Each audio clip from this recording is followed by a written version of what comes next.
நாட்டினுடைய புதிய ஜனாதிபதியாக அனுரகுமார திசாநாயக்க அவர் பதவியேற்று இன்றையுடன் 3 நாட்கள் ஆகுது. இந்த 3 நாட்களுக்கு இடையிலேயே அதிரடி மாற்றங்களை அனுரகுமார திசாநாயக்க தொடர்ச்சியா செஞ்சுட்டு வராரு.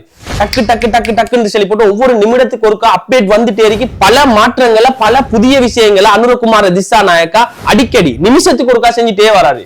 புதிதாக 25 மாற்றங்களை அனுரகுமார திசாநாயக்க கொண்டு வந்திருக்காரு. இப்ப பாத்தீங்கன்னு சொன்னா கட்டுநாயக்கா விமான நிலையம் பாதுகாப்பு பலப்படுத்தப்பட்டிருக்கு. அதே மாதிரி புதிய பிரதமர் ஜனாதிபதியால நியமிக்கப்பட்டிருக்கு. அதே மாதிரி 9 மாகாணங்களுக்கும் 9 ஆளுநர்கள் புதிய ஆளுநர்கள் பதவி பிரமாணம் செஞ்சிருக்காங்க. நேற்றுடன் பாராளுமன்றம் கலைக்கப்பட்டிருக்கு. பொது தேர்தல் நவம்பர் மாதம் 14ஆம் தேதி நடத்தப்படும் சொல்லி தெரிவிக்கப்பட்டிருக்கு.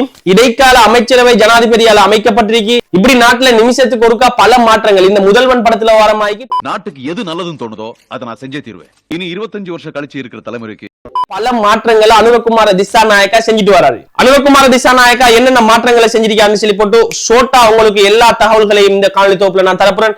நீங்க முதல் முறையா மிஸ்டர் சிலோன் யூடியூப் சேனலுக்கு வந்திருக்கீங்கன்னா இந்த வீடியோக்கு சப்ஸ்கிரைப் பண்ணிட்டு தொடர்ச்சியா இந்த வீடியோவை பாருங்க.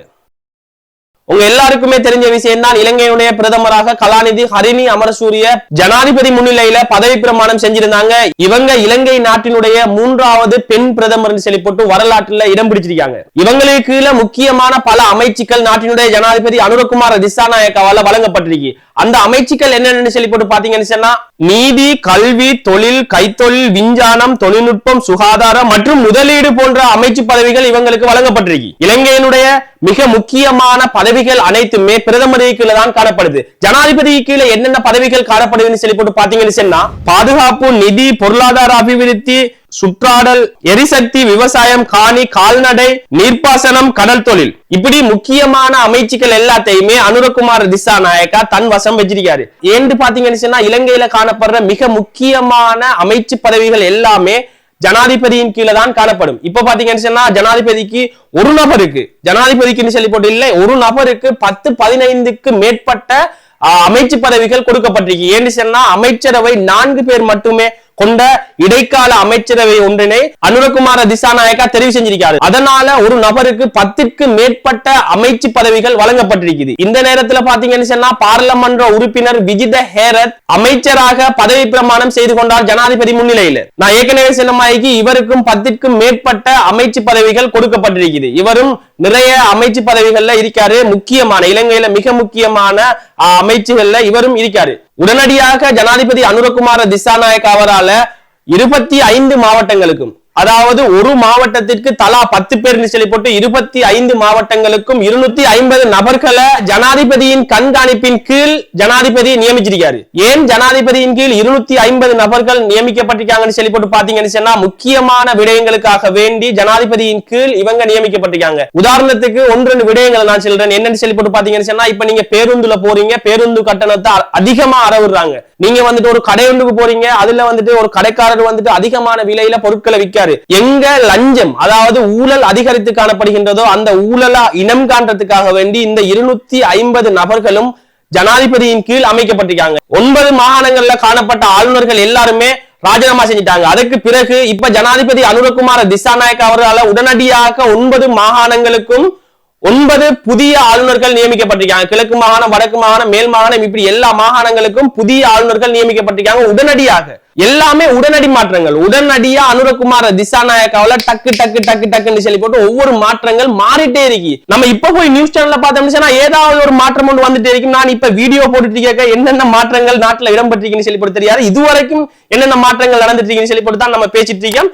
பல மாற்றங்கள் நிமிஷத்துக்கு ஒருக்கா மாற்றங்கள் வந்துட்டே இருக்கு. இந்த முதல்வன் படத்துல அர்ஜுன் வந்துட்டு எப்படி மாற்றங்கள் பல மாற்றங்களை செய்வாரோ நான் நினைச்சிட்டு இருந்தேன் இது எல்லாமே சினிமா படத்துல தான் நடக்கும்னு சொல்லி நினைச்சிட்டு இருந்தேன். இல்ல, உண்மையிலேயும் நிஜமாகவும் நடக்கும்னு சொல்லி அனுரகுமார திசாநாயக்க ஜனாதிபதியா வந்ததுக்கு பிறகு நடத்தி காட்டியிருக்காரு. ஏன்னு சொன்னா இப்படி ஒரு மாற்றம் இதுவரைக்கும் இலங்கை நாட்டுல நடந்திருக்குன்னு சொல்லி பாத்தீங்கன்னு சொன்னா இலங்கை வரலாற்றிலேயே உலக நாடுகளே திரும்பி பார்க்கக்கூடிய மாய்க்கு பல மாற்றங்களை செஞ்சுட்டு வராரு அனுரகுமார திசாநாயக்க. இதுவரைக்கும் இலங்கை வரலாற்றிலேயே இவ்வாறான மாற்றங்கள் உடனடியாக நடந்ததாக சரித்திரமும் இல்ல, வரலாறும் இல்ல. இலங்கை வரலாறு காணாத மாற்றங்களை அனுரகுமார திசாநாயக்க ஓரிரு நாட்கள்லயே செஞ்சுட்டு வராரு. நாட்டினுடைய ஜனாதிபதி அனுரகுமார திசாநாயக்காவில நேற்றைய தினம் பாத்தீங்கன்னு சொன்னா பார்லிமென்றம் கலைக்கப்பட்டிருந்துச்சு. பார்லிமன்றம் கலைக்கப்பட்டதற்கு பிறகு பொது தேர்தல் எப்ப நடைபெறும் சொல்லி போட்டு திகதியையும் அனுரகுமார திசாநாயக்க அறிவிச்சிருந்தாரு. நவம்பர் மாதம் 14ஆம் தேதி பொது தேர்தல், அதாவது நாடாளுமன்ற பொது தேர்தல் நடைபெறும் சொல்லி போட்டு அனுரகுமார திசாநாயக்க உத்தியோகபூர்வமாக தெரிவிச்சிருக்காரு. இப்ப பொது தேர்தலுக்குரிய பேச்சு தான் எல்லாருக்கும் இடையில பேசப்பட்டு வருது.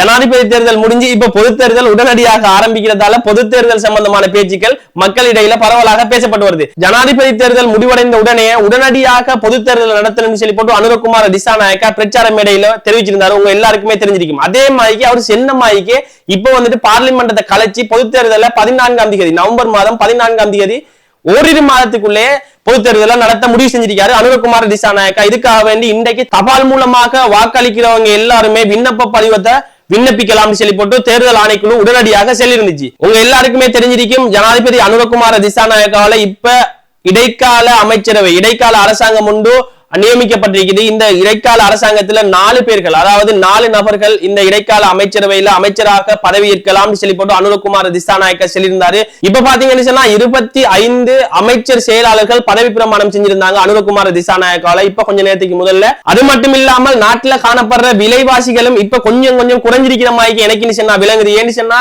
நேரத்தோட ஒரு முட்டையின் விலை எவ்வளவுன்னு சொல்லி போட்டு பாத்தீங்கன்னு சொன்னா 60 ரூபாயா காணப்பட்டுச்சு. இப்போ ஒரு முட்டையொன்றின் விலை வந்துட்டு 30 ரூபாய்க்கு தான் ஒரு முட்டையொன்றை விற்கலாம்னு சொல்லி போட்டு வர்த்தக சங்கம் தெரிவிச்சிருக்கு. உடனடியாக பெட்ரோலின் விலை 40 ரூபாயால குறைவடை இருக்குன்னு சொல்லி போட்டு ஒரு தகவல் ஒன்று வெளியாயிருக்கு. எந்த அளவுக்கு அந்த தகவல் உண்மைன்னு சொல்லி போட்டு தெரியாது. ஏன்னு சொன்னா இன்னும் ஜனாதிபதியால அது சம்பந்தமாக எந்தவித அறிக்கையும் வெளியிடப்படல.